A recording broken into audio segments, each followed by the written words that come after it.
হাইলাকান্দিৰ মাইনৰিটি যিখিনি আমাৰ সন্মানীয় ৰাইজ আছে, ভোটাৰ আছে, সকলোৱে এইবাৰ এটা সিদ্ধান্ত লওক।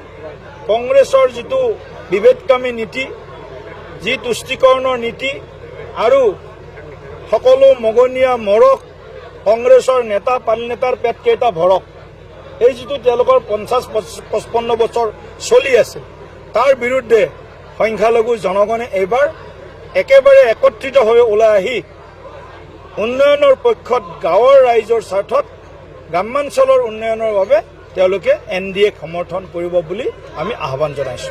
আৰু আমাৰ হাইলাকান্দি জিলাত 8খন জিলা পৰিষদৰ 5খনত ভাৰতীয় জনতা পাৰ্টি, 3খনত অসম গণ পৰিষদে প্ৰাৰ্থিত্ব দিছে।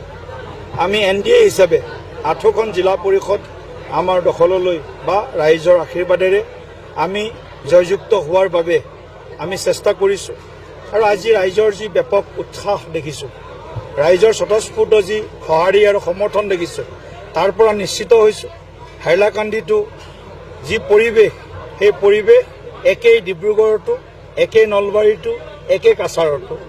গতিকে মোৰ বিশ্বাস, আমাৰ বিশ্বাস, হাইলাকান্দিবাসী গ্ৰামাঞ্চলৰ ৰাইজে উন্নয়নৰ স্বাৰ্থত, সুৰক্ষাৰ স্বাৰ্থত ভাৰতীয় জনতা পাৰ্টি, NDA মিত্ৰজোঁটৰ প্ৰাৰ্থীসকলক তেওঁলোকৰ গণতান্ত্ৰিক অধিকাৰ, ভোটাধিকাৰ সাব্যস্ত কৰিব আমাৰ পক্ষত।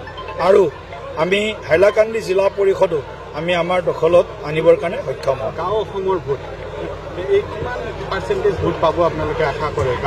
এইবিলাক কথাটো এতিয়াতো ক'ব পৰা বিষয় নহয়, কিন্তু যিটো মূলা বাঢ়ে তাৰ দুপাততে চিন, মৰ্ণিং চ'চ দি দিয়ে। পঞ্চায়ত নিৰ্বাচনৰ আৰম্ভণিতেই যিটো আমি আমাৰ সফলতা পাইছোঁ, সেই 37খন আসনত জিলা পৰিষদত আমি বিনা প্ৰতিদ্বন্দ্বিতাৰ জিকিছোঁ। প্ৰায় 300টা AP মেম্বাৰ, আঞ্চলিক পঞ্চায়তৰ মেম্বাৰ আমি বিনা প্ৰতিদ্বন্দ্বিতাৰে জিকিছোঁ। তাৰ লগে লগে হাজাৰ হাজাৰ GP মেম্বাৰ, যদিও পাৰ্টীৰ বেনাৰত হোৱা নাই, তেনেকুৱা হাজাৰ হাজাৰ মেম্বাৰ BJPৰ কাৰ্যকৰ্তাই হওক, সমৰ্থক হওক, শুভাকাংক্ষী হওক, তেওঁলোক জিকিছে। গতিকে এটা অভূতপূৰ্ব ফলাফল আমি পাম, যিটো অতীতত কেতিয়াও কাহানিও হোৱা নাছিল।